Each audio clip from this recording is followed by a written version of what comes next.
Welcome to Woodshop 101. This is episode 119 for March 19th, 2018. On today's show, we're going to talk about our random thoughts. I'm Jeremy Crawford of the Countryside Workshop, and I'm joined today by my co-host Sam Wooddell of Samurai Designs and Drew Short of Rock-n H Woodshop, and our guest host Megan from Sweet Aloha Designs. What's going on? Hey. Hey. Hopping in. It's awesome for you to jump on, Megan. I know. I was looking forward to this one. I'm so excited. Happy to be here. Thanks for having me. You're so excited for everybody to come on. Are you just not happy? Are you not content with us? Just like us. Not. Oh. I love you guys. Of course, but it's so fun. Adding someone new every time is so fun. So we would love to thank our patrons: Michael Brindle, Devin, Richter, Sean McHenry, Carl Mose, Neil Sims, and Eric Rhoten. If you would like to support the show, you can head over to woodshop101podcast.com/listen. Find the show notes for today's episode, and there will be links for small one-time donations and reoccurring donations.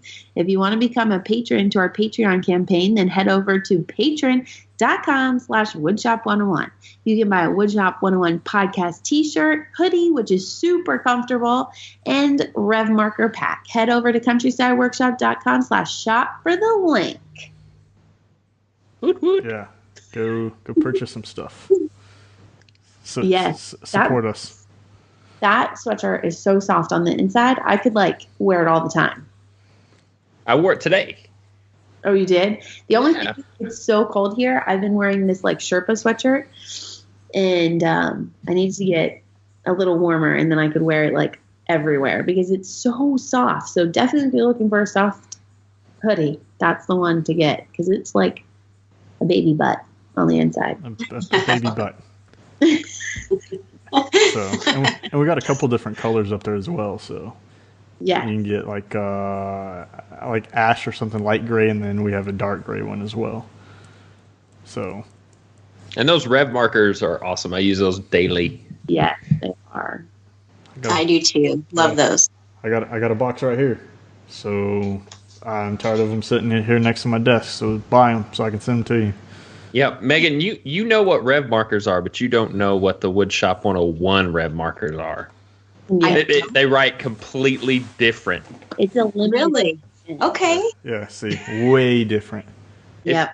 They make They are. woodwork faster, jump higher, all that kind of stuff. I mean, I need some. It's like the Sandlot. Yeah. Nice. It's the PF Flyer version. Yeah, it's the PF Flyer version of RevMarkers. Only pro if you have a Woodshop 101 RevMarker. Yeah, definitely.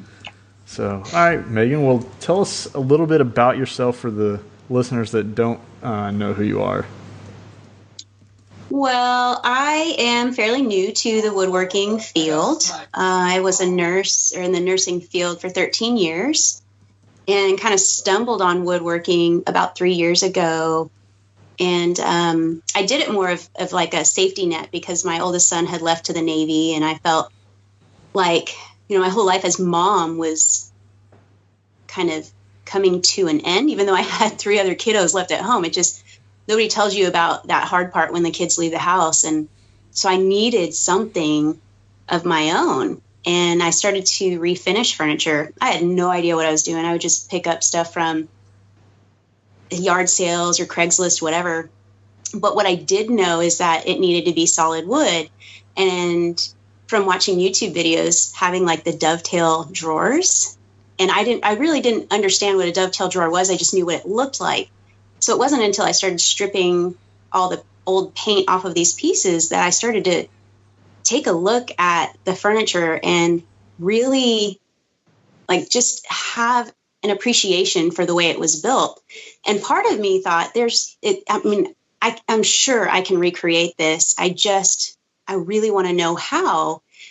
And I remember one day I studied this end table that I had just finished stripping, and I saw the grain, and I sat outside all day just staring at the grain of this table, just inspecting it. And I that minute is the moment that I fell in love with just wood.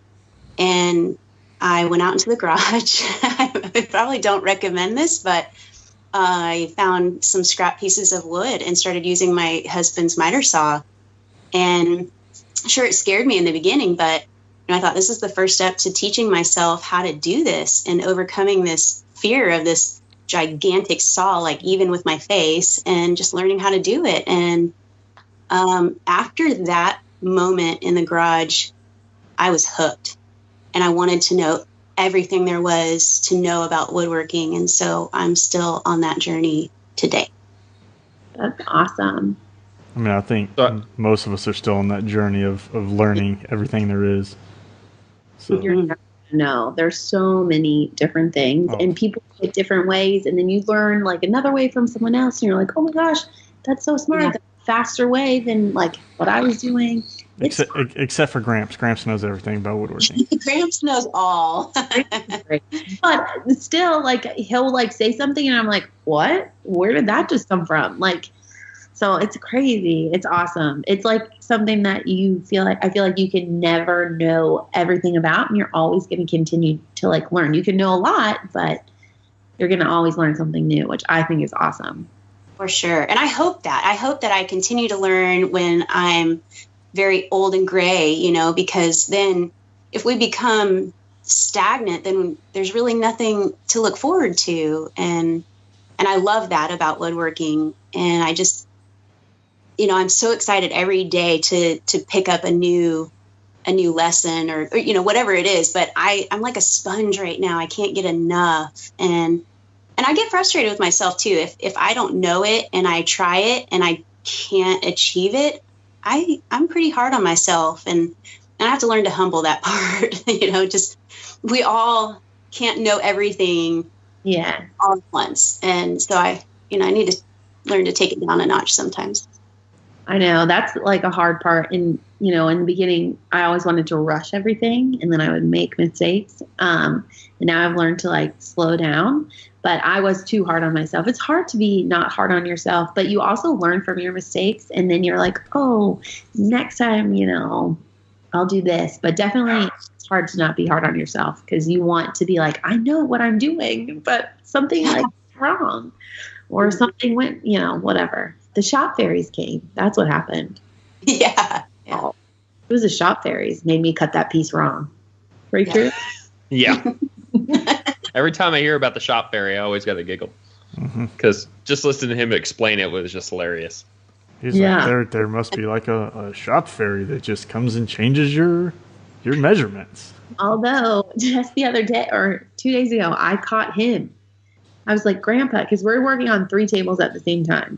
And so it's kind of hard because we have like red oak over here and white oak over here. And sometimes they look very similar. And he picked up a piece, and it was like 8/4. And I was like, no, what are you doing? And he was like in the process of like putting it through to rip it. I was like, that's for the other table. And he was like, oh my gosh. I was like, so it was so funny. I like caught him, and he was like, thank you, Samantha. Thank you. That's teamwork. I was like, that's right. That's teamwork, Grant. One for Samantha. So awesome that he calls you Samantha. Like it just everybody calls you Sam, and he's like Samantha. Like you're still a little kid. But he mainly calls me Sam, I think. Well, his name would have been Mud if he'd have cut through that red oak. I was like, ugh. It was bad. But your game table's looking really good. I saw you putting the finish on. I'm excited. I just got the Rubio today, so I can finish the base. I'm really excited. I'm so excited to watch you put that on. It's a little intimidating, but really? Well, not really. So they're super nice. If it's funny because I've used a lot of different products, and I love white oak, and I love the way that the grain is. And we did a lot on my big white oak table. We're doing a lot of riff and quarter sawn pieces like mixed in there. And I'm not a huge fan of like the cathedral grain. But that Rubio, when it goes on like oak, is beautiful. It doesn't like pop the grain as much. With a lot of my clients, they don't want the grain really popping like through completely.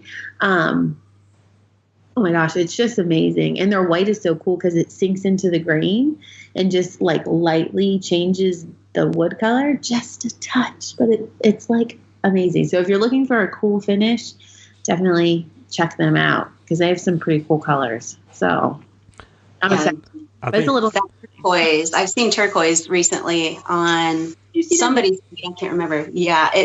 Holy cow. I can't wait to use it. I know they put like black and then turquoise on top. So the turquoise like went into the grain. And I was like, that looks so cool. Yeah. I bet we saw the same video. Yeah. I was like, oh, I know the like things that you can do, but it is a little intimidating because you have to like mix the two together, which I've never had to do that with a stain before, but we'll be good. Well, tomorrow. So you're going to do great. Yes. The application of it looks fairly easy, except for when you get down to like the sides of the tabletop or something like that, like a vertical piece, because you can't necessarily just spread it with like a spreader. You're going to have to use like a rag or something to wipe it on. So it's nice though, because when you spread that stuff on, that's why those little sample bottles are like so tiny. It goes like so far. You're like, oh my gosh, I just poured a little and it like goes for a really long time, which is nice. So like my rag that I was using, I could like get to the sides, but it is hard because like the tiny, like little, like tiny sides, which I have on the corbel parts are going to be hard. I don't know how I'm going to do it, but it'll be interesting tomorrow. Yeah. I've thought about getting it, for the dining room table. Like, something tells me like, hey, I haven't finished it this long. I don't know if I want to put a new finish on it that I've never experienced with, but why not? Why go not? for it. Yeah. Just go for it. I mean, this dining room table's been going on for 5 years now, so why not? Yeah, I don't think Megan knows about the story behind that dining room table. I don't. 5 years sounds like a long time. I started building my wife's dining room table before we started this podcast. Yikes. Like not physically this show, but like physically the Woodshop 101 podcast. Like I started it before we ever did the podcast. And why did you start it? What was it for? Might have been for a birthday present. Oh, and you're still married? I know. Yeah. And we won't talk about that. Didn't you host Thanksgiving? No. You had family come over? Yeah, you hosted. Mm-hmm. And he had to build like a bench and he had to get it like it was just not ready. He said he was going to have it ready by Thanksgiving for his family and he didn't have it ready. We ate it. We ate on it this Thanksgiving. I think he had a top on it. It was, you could use it. It just wasn't finished.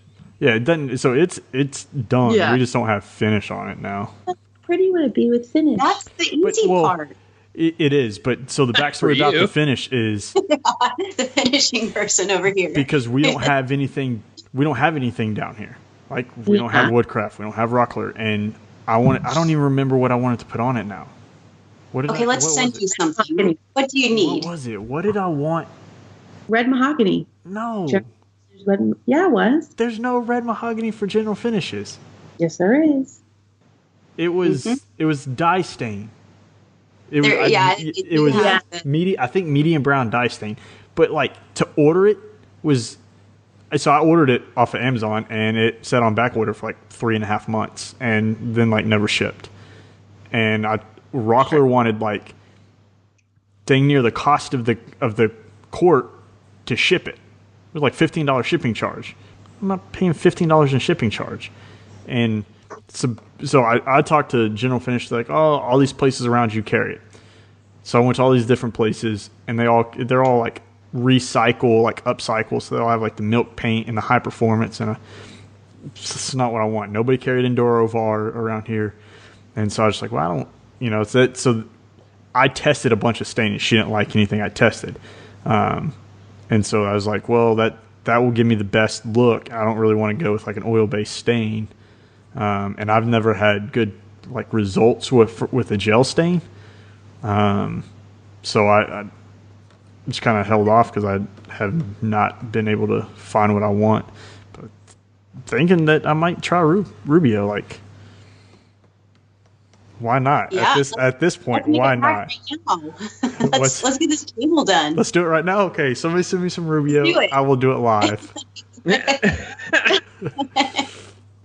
I like that little stipulation. Somebody send me some.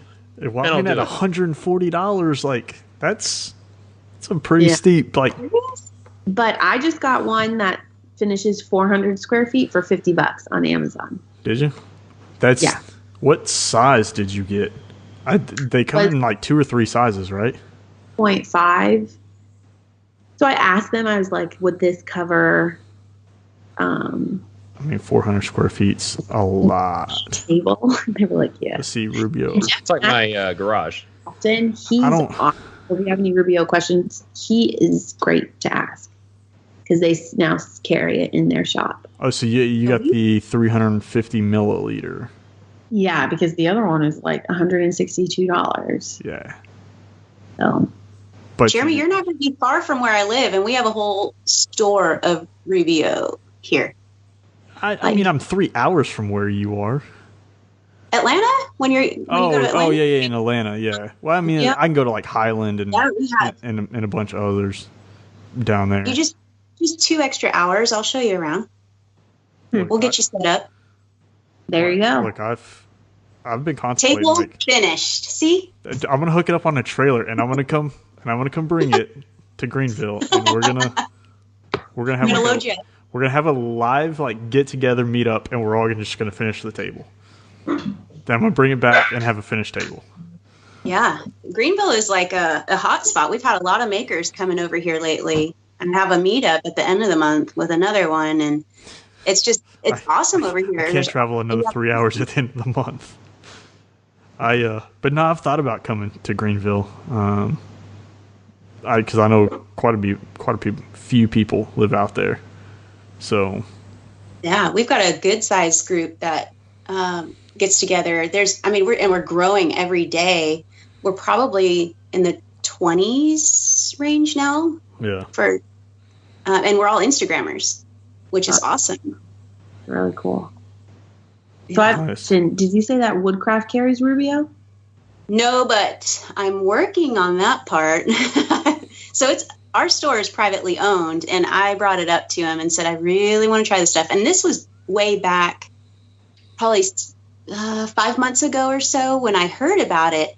And how I heard about it was an artist. They use that for their pieces. They put it over all of their artwork, I guess. And so I researched it, and I saw you can use all these different tints for your finishes. And I just fell in love with it, but I haven't had a chance to use it.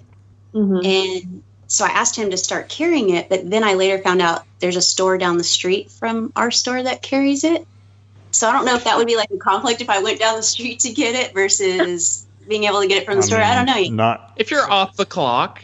Well, yeah, true. But if we could get it at the store, that'd be awesome. Yeah, and I would think direct competitor. If you don't carry it at Woodcraft, then that's not really competing because you're going somewhere that you can get a product that you can't get at your store. Now, if you were going over there to get General Finishes product that you carried because they have it $1 cheaper, then maybe that would not be very nice. Well, or you tell your boss, say, look, they're selling it $1 cheaper, so. You know what? I would, without a doubt, pay the extra money just to shop at that store, and I did. Like that's why I found out about the store. I was a customer there, and I love everything about it. I love the guys. I love that the owner is interested in checking out Rubio Monocoat, and maybe we'll carry it one day. And if so, then Jeremy, we're going to get you up here. We're going to get you. Look, my biggest thing, like now Rubio moved to Houston or to Austin, which is 2.5 hours from Houston, and I just left Houston. Like that's my luck, Like they just moved their headquarters to where I came from. Awesome. I know. I'm going to be in Austin like at the beginning of April. So I was like, I'm going to come down. They're like, sounds good. They're super nice. So even if you have questions, like, or interested in their product, definitely send them a message because they'll definitely shoot right back to you. Yeah, I've talked to Keith. Keith. So he was real nice. I talked to him on Instagram. So yeah, anyone, listeners out there, if you have questions, they're pretty nice. The problem is now I'm looking at all the colors and they got a lot of colors. I don't know. Like I don't want something super dark. I want like a good, like warm medium brown. But like I can't even tell from. They have so many different browns. They got like dark brown and chocolate and cinnamon brown.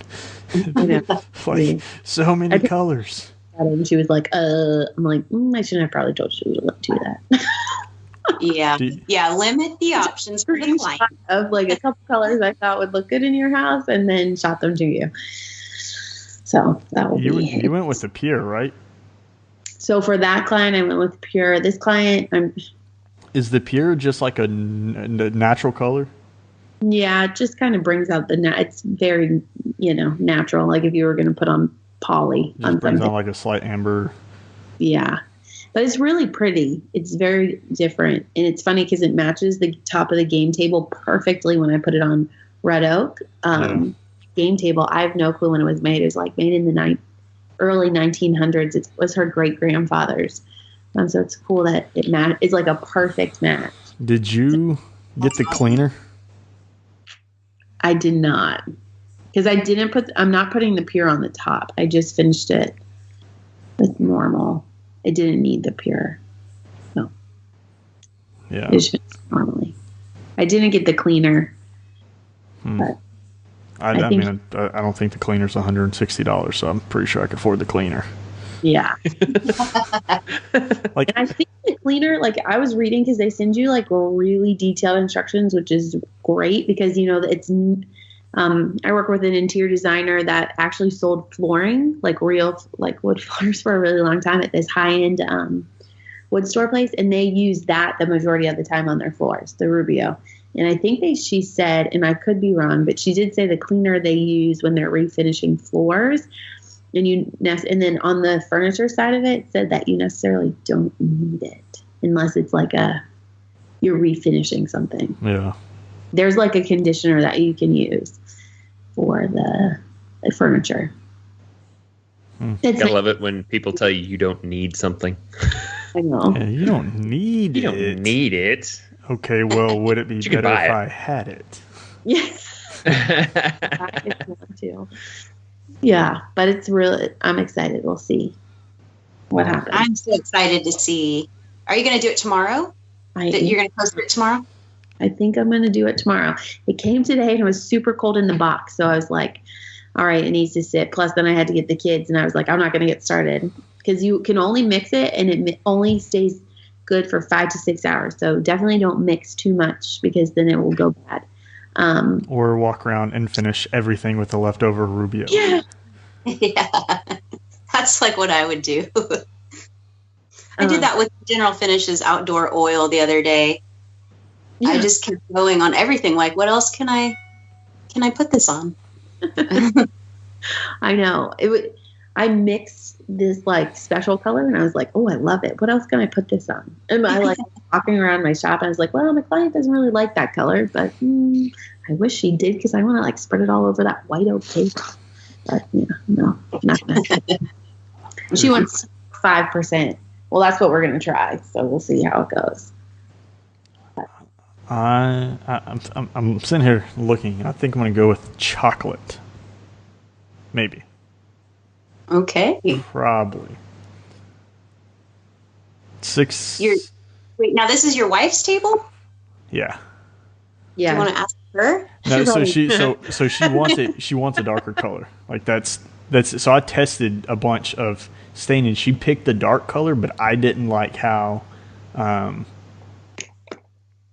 grain looked through it. I don't even remember what I used. I think I used a General Finishes oil-based stain. I don't remember, but I had the sample board out in the garage. But I did it. So I did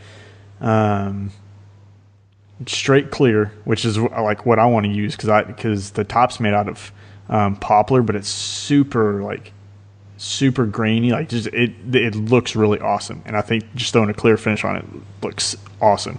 She didn't like that, so I applied trans tint dye stain to high performance and sprayed it on a piece, and she didn't really like that because I wasn't dark enough. And then I stained it. I think I stained it with an oil-based finish, and she liked how dark it was. I didn't like how the grain looked through it. So I was it doesn't do super well with stain, unless, I mean, you could put a conditioner on it and it'll do a little better, but it doesn't take stain very well. Yeah. Off the bat. And that's why I was going to go with the dye, because it will dye better than it will stain.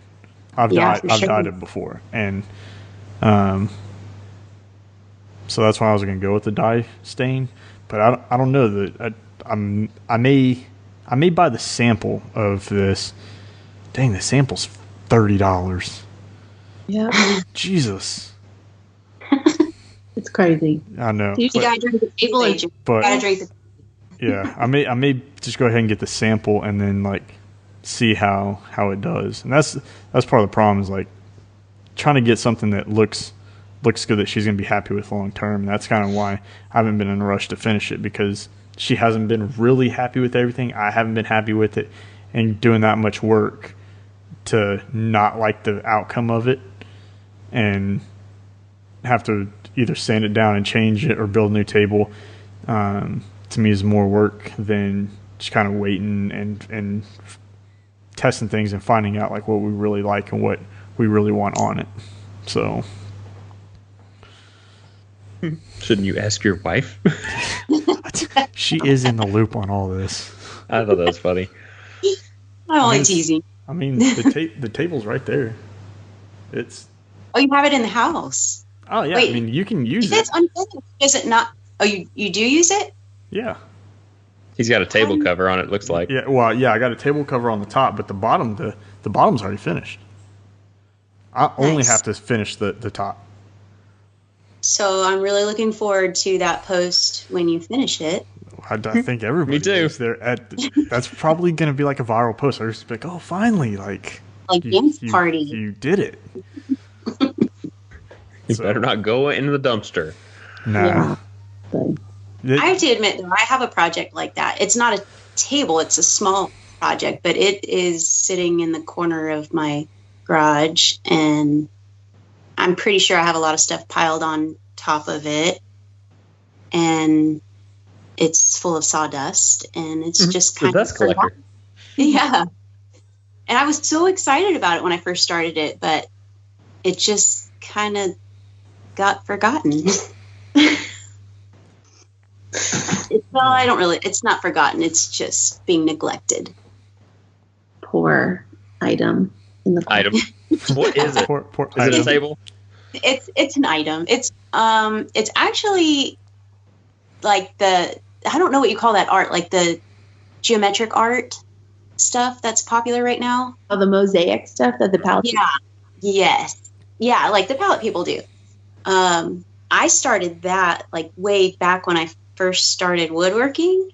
And so I did one for a charity event, and that thing sold for $120. And it was maybe like a 12 by 6 in size. So it was fairly small. I'm like, I'm going to go bigger. And I did, but I Now never it's in the finished it. The thought that counts. That's awesome. I'm going to go bigger. Bigger. Let it sit. Yep. That's okay. Accomplished now. Yeah. So, what do we have going on in the shop for everybody? Jeremy, you said something about Pinterest projects. What is that? Well, I'm not walking over there to get it. So my wife found like this old windows that you would tape, put up on the wall, and you tape pictures to them. Kind of looks like a grid. It has the old the 9 grid windows in it. And one day, like, she showed me this, and I have no idea why I told her. But on Facebook Marketplace, I was like, oh, hey, look, somebody's selling these 2 old 9-pane windows for $30. Like, a super good, like, still. They're in good condition. Well, they came out to be, they were, after my wife picked them up and I looked at them, they were like cabinet doors, old cabinet doors, but super nice. And so we had them, and then she was like, I really don't like the glass in it. Like, I saw somewhere else on Pinterest that they used chicken wire, and she wanted to do that. So I went and bought chicken wire, and I've had chicken wire for a while, like a month or 2, and it's been sitting around and not getting done. So finally last night I was like, all right, your mom's coming to town. Like, I'm going to start it. And by me starting it, hopefully you're going to, like, decide you want to do it. So we did that last night. We stayed up pretty late getting all the chicken wire and everything in the doors. So we'll get it hung up tomorrow, and hopefully she'll get pictures on it. I've got a couple of those Pinterest projects in my shop right now that's not getting done. Yeah. I am so over Pinterest projects. I mean, it's cool. It's cool. I feel like that's all anybody wants right now. Yeah. It turned out nice. We'll give it to, like, it turned out nice, and it's going to go on the wall by the dining room table. So I think it will, once it's hung, will look really nice. But yeah, I'm glad that's done and over, and maybe we won't have to do any more of them. I got it. Yeah. I don't know. Maybe if I just took 5 years to do it, she wouldn't have to do it. She'd stop asking. No. That's a bad thing about me being the one that decorates our house. I'm the one that comes up with the ideas, and I have to finish them if I want them. Kind of like your mosaic. Yes, and I have a spot in my house for it. So, not to get too far off of our subject, but part of the whole idea for me with what I have coming up in the shop is to actually refinish my house. And that mosaic has a spot, and it needs to be finished before the summer. Maybe contract the pallet people, have them finish it for you. Yeah. Send it to me. I'll get it finished for you. Okay. You'll be on a wait list. Yeah. Look, you set a deadline for when your mosaic's going to be done, and I'll have the table done by then. We've tried this whole deadline crap. That didn't happen either. Oh, really? Like 12 deadlines. I'll hold you to it. Well, so did everybody else. Let's just say we had a pool going as to when Jeremy was going to finish his table. And this was back before Sam Wooddell was on the show. This is when we had Sam Ramondi on the show. And it's still not done. No. So that whole deadline crap, that ain't going to fly. Yeah, it will. What if we bribe you? What if I bribe you with a can of Rubio? And not send it until he's done? Yeah. Well, how's it going to get done? I need the can of Rufio to get done. You are? Okay. So if you decide on one. I just texted or sent Keith a message to find out, like, how he thinks it would perform on Poplar. Because if he doesn't, be good to know. If he doesn't think it'll perform very well, then I'm definitely not going to try it.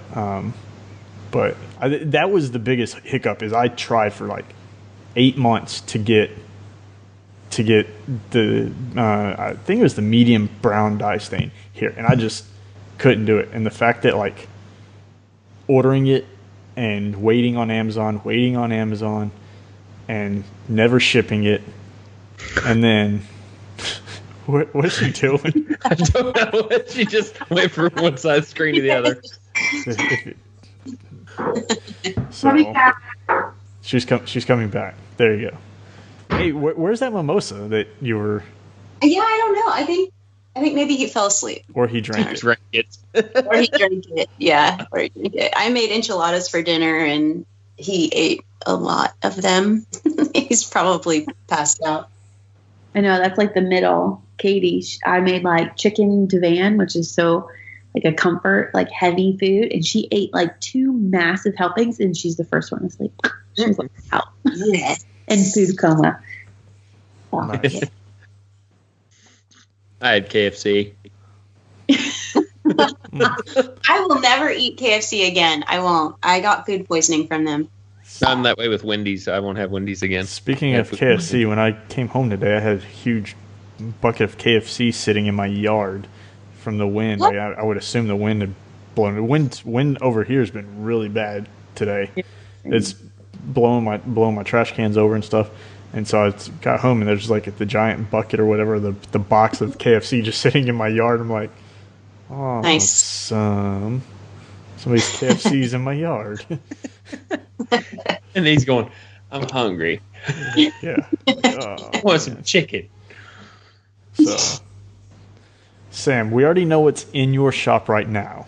What is Yeah. coming after the tables? Another really large table with 2 really cool bases, which I've never done. So actually they'll have to be turned. So that will be exciting because they're 2 like kind of like big ball Chunky. type things, and it's like molding at the top, and then like a ball, and more molding at the bottom, and then just a square base, and they don't connect. It's actually pretty cool. Then another table, and then maybe a checkout counter. Do you ever feel like you're getting to be a specialist? In tables? Yes. Yeah. I feel like we always do tables. I did have a console that was supposed to happen, a sliding barn door console, but it was for like a client, interior design client, and we ended up spending so much money at Pottery Barn that she got like a console for free. So I was like, Damn it. I can't give you a console for free. Yeah. So it will be good. I have a lot of things lining up, but I actually am going to try and take a break. I keep saying I'm going to take a break for myself because I want to build a shelving unit and a desk and put together kind of like a little headquarters at my parents' house. So yeah. But sometimes it's hard to like force yourself to take a break because you kind of feel like if you turn somebody down for the job, you know, you say, I don't have the time for it now, that now you've just potentially like lost your client base or set yourself way back. I get that. And that's where that was the setback on the table initially, is I was afraid to tell clients no, or there's an 8-week or 10-week before I can start your project, afraid that they would walk and the money would go. And then their word of mouth, because that's all my business ever was word of mouth. So to lose a client or to lose a repeat client, to me was like a big hit. Yeah. Or I felt like it would have been a big hit.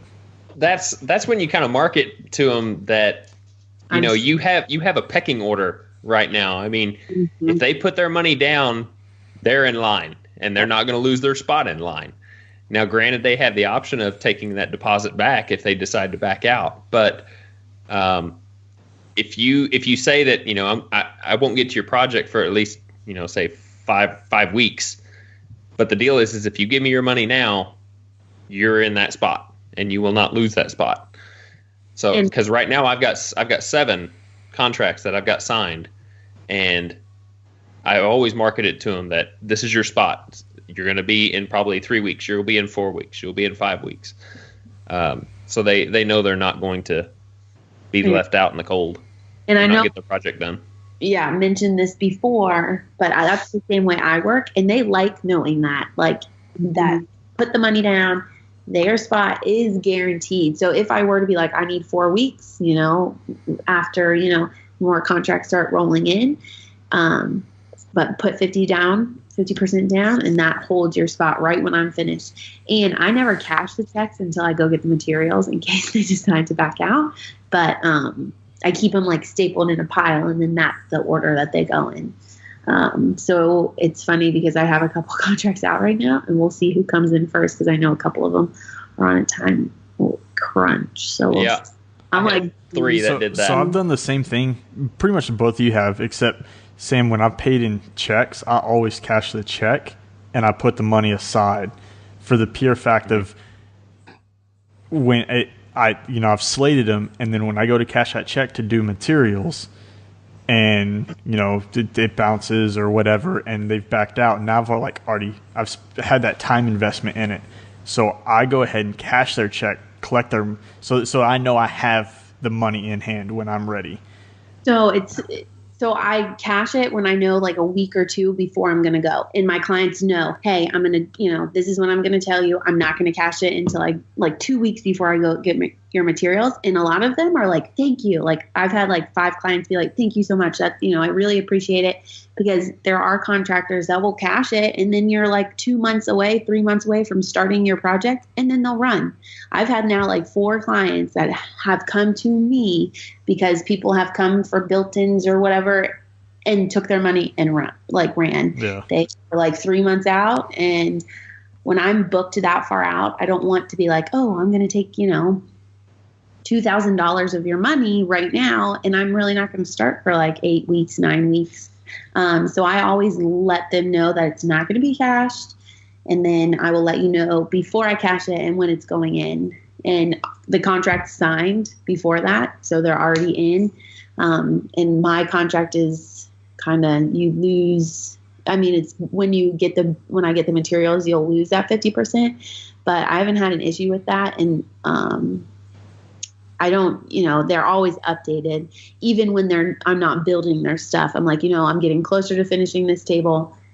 Then this, and then it will be you. So if you have communication with your clients, and that's fine if you don't cash it right away.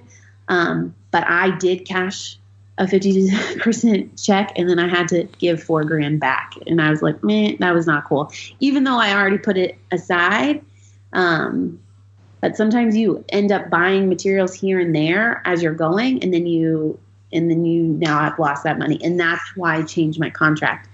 And that once I start buying even one material, it's done, and you cannot take your money back. So that's why I actually don't deposit them until like a week to 2 weeks before I know I get the materials. Yeah. So. And I take pictures of materials when I buy it and send it to them. It's like, okay, materials are coming in. Yeah. You are locked in. But I'm all word of mouth now, so I think that people appreciate like extra communication. So we'll see. I don't market myself that much yet, but see what happens. I don't know if you can afford the time to. I know. I would have to quit my other job, which I'm not doing anytime soon. So I get a lot of my clients from this job, so it's great. Very cool. That's awesome. Nice. Well, I just finished that Murphy bed finally. That thing is huge. I know, dude. It looks so bulky. awesome. It was so bulky to get through the door because he had just a standard 32-inch door going into his pool house, which is where this was going. And he was turning it into like a mother-in-law suite. So it has a kitchenette and full shower and bathroom facilities. And then the Murphy bed was kind of tucked into a alcove. And there was only about 16 inches on either side of the bed, which is why he needed the Murphy bed. But the trip up there was so freaking scary because I have a trailer and it's only 4 feet wide from rail to rail, and then the tires exceed that. But the bed itself well over exceeded 4 feet, so it had to sit up on top of the rails, and then I had to strap it down in 4 different places to keep it from sliding off or getting damaged. And the trailer that I have does not have leaf springs in it, so it's a very bumpy ride. So about halfway, which was like a 38-mile drive, which took me an hour to get there because of this, but halfway, the interstate got really, really bad, and my trailer, I could look in my rearview mirror, and that Murphy bed just bouncing up and down. I was like, ah! So I had to pull over, do a strap check, and make sure everything was still tight, and then I took some back roads to get past that bad area of the interstate before I could get back on it. But yeah, it was a long hour. I was sweating through my shirt by the time I got to his house. It's scary because you're like, oh, it's going to fly off. How I bad? know. It just like fly off, and you'd be like, oh, that flipping sucks. That happened to me. That happened to me. That's why I have like the worst anxiety with deliveries now.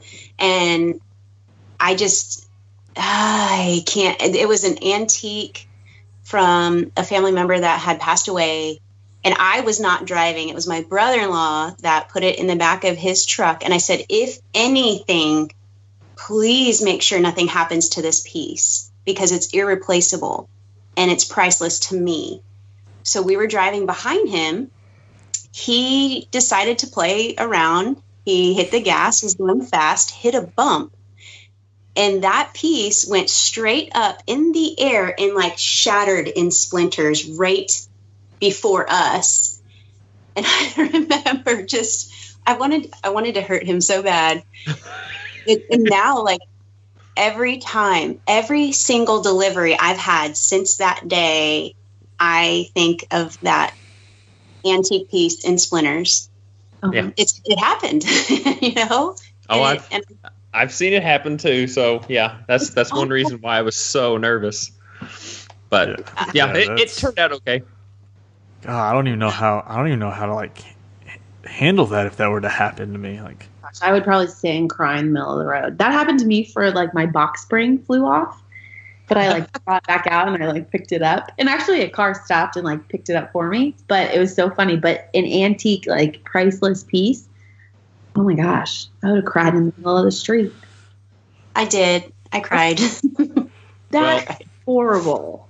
One thing that happened with this Murphy bed, and I don't know if you saw some of my things on Instagram, but I posted a picture of my leg that had a bad cut on it and bruise and everything. Yeah, it was on my stories. Apparently, God was teaching me a lesson that I needed to reinforce the mattress carriage a little bit more because I sprayed the top. This is how far I got. I had it sprayed with lacquer on the top, and then I rolled it up on its side and propped it, and there was no wind. This day had no wind, less than 5 miles an hour at best. And I turned around to grab a furniture dolly, and this gust of wind, and the whole thing fell and landed on my leg, and it splintered out. I mean, the front cabinet fronts came loose. The plywood, the 1/4-inch plywood base for where the mattress sits came loose. And apparently none of the glue that I put on there held. So I don't know if I have a bad batch of glue or what, but all the glue surfaces that I actually covered 100% of with a glue roller, none of it held. So I had to reinforce it all with screws. How old is your glue? I just got it. Oh, dude, I'd be going back over there. Yeah, I'm going back. What glue? It was Type Bond 2. Oh my gosh, that's scary. I guess it's just a bad batch, but none of it held. And I was looking for a while. I was looking at the mating surface too, and you could tell where glue was, and you could tell where some of it held and some of it didn't. That's not cool. That's not cool. Actually, my grandpa, that's so funny because we glued up the white oak table, and as we were like, so thinking, he was like, how crappy would it be if this just like split in half? I was like, oh, that would be so bad. Oh, Grandpa, keep your mouth shut. Don't say that again. Let's not talk about it. Don't wish that on us. I know. How dare you? That's what happened with me, though. I mean, it split up. I think God knew that it was going to break, so he broke it for me. Like, you need to fix that. Yeah. Good thing it happened with you and not the client. Well, if I had delivered it and when he goes to pull it open, the front would have probably popped loose. Yeah. That's how bad it was. So I had to reinforce everything with screws and reattach a couple of edge banding. That was something else too, that I glued a whole bunch of edge banding to cover up the plywood edging, and it was popping loose. It was making me so mad. So DAP Rapid Fuse and some quick setting activator got used a lot to fix that thing back. Yeah. I have to go, guys. I love you all. I'm sorry I have to cut out early. Oh, that's okay. I'm glad you could join. To put to get to bed still. So Are you coming back? it depends on how long. Sometimes he has like bad allergies, so we'll see how long. I'll text you guys if you're still on. We may be. You know, he just like walked down the steps. I'm sweating. What? I'll be up in like 1 minute. I'll be back. And the one sleepwalk, so this will be interesting. So wish me luck. Good luck. And Matt. Yeah. All right. I love you all. And I will talk to you later. All right. Have a good night. Thanks. Bye. All right. Well, let's jump into some product recommendations. Drew, you wanna go first? What's something you want to recommend? Well, in this Murphy bed, one of the new products that I started using for my finish is the Sherwood high build quick setting lacquer. I'd never used this product before. Todd Clippinger actually turned me on to it and went and purchased some. It's like $30 a gallon. And because I had so much surface area of this Murphy bed to cover, I ended up using the entire gallon. I mix it into like a 1-to-4 ratio. So it's like 3 parts of lacquer and then 1 part lacquer thinner. And that tends to work. It's very forgiving. Plus, it's got some high performance kind of ingredients in it that make it set very nice and flat. No bubbles or anything like that as you spray it. And within 5 minutes, it was dry to the touch to where I could sand it again. Nice. So I ended up getting 3 coats of lacquer on that Murphy bed in under an hour. Nice. That's awesome. Yeah. So you guys have to try that stuff if you're ever at Sherwin-Williams. It's really good stuff. Yeah. We have one of those over here, too. Yeah, Make friends with your Sherwin-Williams. I got Sherwin-Williams. I got it. He's around the corner from me. Nice. So, all right. Well, I'm gonna recommend. I got a new case. So right, I got a new phone. I don't know, a month ago, I think, and I've been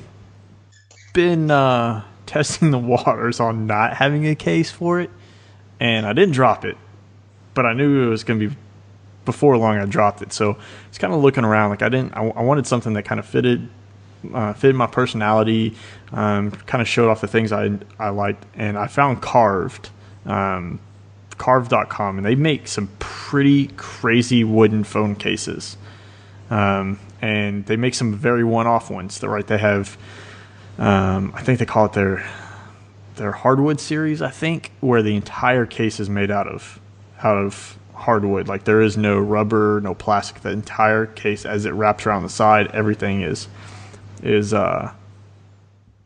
made out of wood. As hard as I am on phones, I wasn't sure that was going to hold up. So they make a satellite series, which comes with like a rubber case, but then they inset a piece of wood in the back, and they make hybrid blanks as well. So like, they stabilize part of it with a resin, like a dyed tinted resin.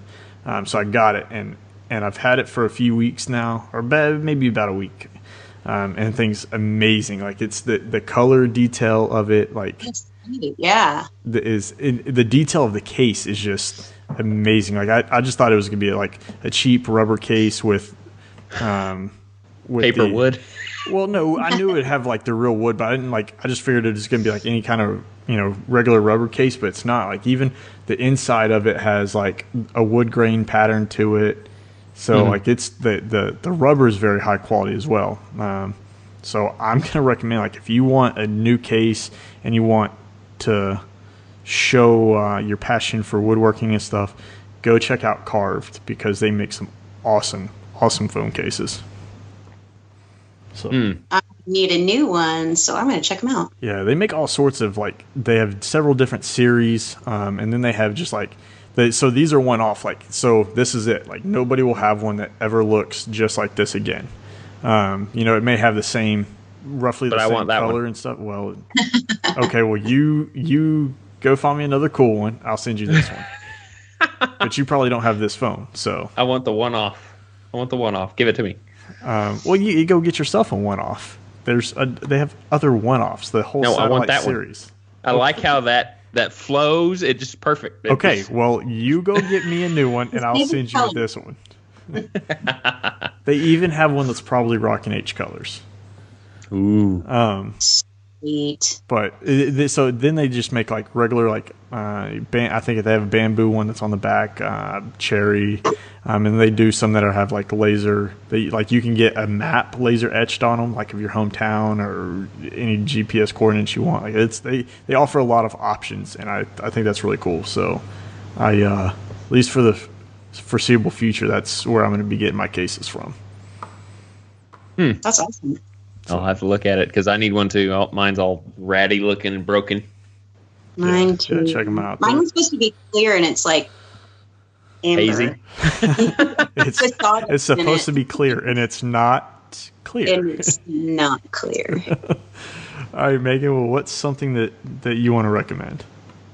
Oh boy. Well, I just got into that General Finishes outdoor oil. And that stuff really surprised me. So I do a lot of outdoor furniture, especially this time of year. And what I had been trying last year was Thompson's deck oil, which held up really well, surprisingly. And I just, I wanted to try different things. So I, naturally at the store saw that oil and had never tried it. And the other day put it on an outdoor Big Green Egg Island that I'm doing. And holy cow, I am so impressed with it. I need to do an after picture because I did a picture while it was still wet and how it just pulled that cedar color and just really brightened it up. And it's toned down a little bit, but the grain on it is beautiful. So I'm really impressed with it. It went on smoothly, goes a long way. So and really there's like no General Finishes product that I haven't been happy with. I love Armor Seal, and I use it on just about everything. Yeah, I'm pretty much a primary General Finishes user. If there's a General Finishes product, I'll use it over Minwax or something else. Oh yeah. I have a shelf full of Minwax that I need to just dump. I was gonna say, you gonna be a little PC here, or is it gonna be straight to the point? Yeah, I think, they were good while they lasted, but I'm loving General Finishes. And of course, a lot of my clients are females and they love that Java gel stain. And so I tend to go through that quite a bit. And that Minwax has just been sitting there and it's getting kind of crusty. So it's got to go. I have a bunch of gel stain in the shop. So I haven't had the best of luck with it. The couple projects I've used it on, and I don't know if it's the wood or what, but when I wiped it off, you saw fingerprints. So I don't know if there was oils from my fingerprints left in the wood. So when I wiped it off, it kind of wiped off a little more in those areas. But after you used the after the gel stain, when I put the gel stain on and then wiped it off, there was areas where you could tell those were clearly fingerprints. And I was using gloves and a rag, so it wasn't fingerprints after the finish was applied. Interesting. So I don't know if it was something in the wood that caused that to happen. But I've never chanced it on other projects. And to be frank, I've thought about using it on the table, and that goes back to I haven't had good results with it yet. So do I want to put it on something that big that if it messes up is that's a lot of work to strip? So yeah. A lot of times when I'm using it on those Pinterest projects, and it's pine. So it's a little bit better to have that hyperpigmented stain because you don't have necessarily the greatest grain pattern in that builder's grade lumber, you know. And when you get it, a lot of times it's still pretty wet and it's not real pretty. Yeah. So it's going to cover up, and I wouldn't suggest it if we were using black walnut. Yeah. You know, I typically get to. I typically used it on like red or white oak, just because it was so porous, and you put oil stain on a porous surface, it just soaks in different depths in the wood, and it just doesn't look good. But that gel stain typically just goes in at a certain level and doesn't go any further. Well, it kind of prevents or does a good job combating the blotchiness. So it does. Yeah, you don't have to worry about any blotchiness with and that. That's kind of why I've thought about using it on the tabletop, because poplar, being a softwood, can be very blotchy as well. So I've thought about that's why I've thought about using it is so I wouldn't necessarily have the blotchiness of it. So I don't know. We'll see what Rubio Monocoat says about their product on it. If not, then that may be the way I go, since I already have cans of it here. So yeah, we'll see. Hopefully they're not terribly old. Yeah. Ooh, Your cans. Well, they've never been opened. But I got a couple that never been opened, so should be pretty decent. So I don't know if you guys have ever seen latex paint that's really old. Yes, I think I have some right now. It's like bubble gum in your can, and you're just sitting there going, oh. Yeah. So good. I don't know if you guys have ever seen when I do little snapshots of what my shop garage looks like, but there's some things that need to go, and things that have been in like the dark corners of the shop for way too long. And I think I have a few of those cans back there. You never know what you're going to find in those dark corners. Yeah. Just, I found a dead bird in my dark corner. Oh, gross. Hopefully we don't have anything like that. I might scream. Yeah. Yeah. All right. Well, I'd like to remind you guys, if you listen to the show over on iTunes or pretty much any podcast player that you have, if you have ability to give us a rating, go over there, give us a 5-star rating, because it definitely helps us reach more people. Kind of like Colley Woodworks says, y'all are awesome. Just short, it's Simply simple, put, and to the point. I mean, pretty humbling. I'm not entirely sure I would consider myself awesome, but thank you. Well, I would, just... You are pretty. We're at the top, Jeremy. That one comment right there puts us at number 1. Yeah. So the one listener that we have is nailing it. Sam's mom is listening, and we are like on the top. I think her sign-on name is Colley Woodworks too. Yeah. No, I'm kidding. She's just sorry, Colley. She's going in there and changing it every time. Yeah. So yeah, definitely go leave us a rating and review over there. We like to read the reviews, and imagine how bad like one negative review affects. So we greatly would appreciate 5-star reviews. And plus you get featured on the show. Well, and here's the thing, is if you feel like you can't give us a 5-star review, at least reach out to us, give us the feedback, so maybe we can have some interaction with you before we just see it on the ratings and reviews. Maybe it's something that we're missing a mark on that, you can give us some feedback on, maybe something we can work on or something like that. Like don't just blast us on a rating and review and not like give us the courtesy of trying to fix it or get more amplifying information from you too. And don't be an internet troll. Yeah, there you go. Well put, mate. Armchair woodworker. Yeah. We did have. What was it? Keyboard warrior? I forgot who said that. It was a keyboard warrior or something like that. I don't know. That was at Workbench Con. Yeah, I had somebody a couple, maybe almost 2 years ago, call me an armchair woodworker because I had just moved and I hadn't even had a shop set up yet. He had a long delay of projects going on. He's like, so what's in your shop? It was like, nothing. Nothing. All these great ideas right now. That's what's in there. But I mean, like, dude, I just moved across the country and I'm waiting on like everything else to be delivered. I'm sleeping on a cot in my bedroom. I have my computer set up on the floor recording the podcast. Like he was there all by his lonesome for a long time. Yeah, for several months. Like, what do you want from me? Don't take it personal. Well, for those listeners out there that do not know who Meghan is, even though we discussed, who you are earlier, if they were wanting to contact you to ask you any questions, how can they go about doing so? So Instagram, handle Sweet Aloha Designs. DM me there. And I also have a Gmail at Sweet Aloha Design, no S, at gmail.com.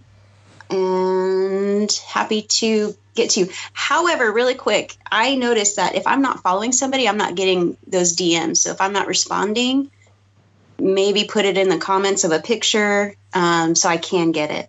But I do try to get back to everybody. Yeah. Well, I think that's everybody, right? Like it doesn't notify you that you have pending requests or DM requests.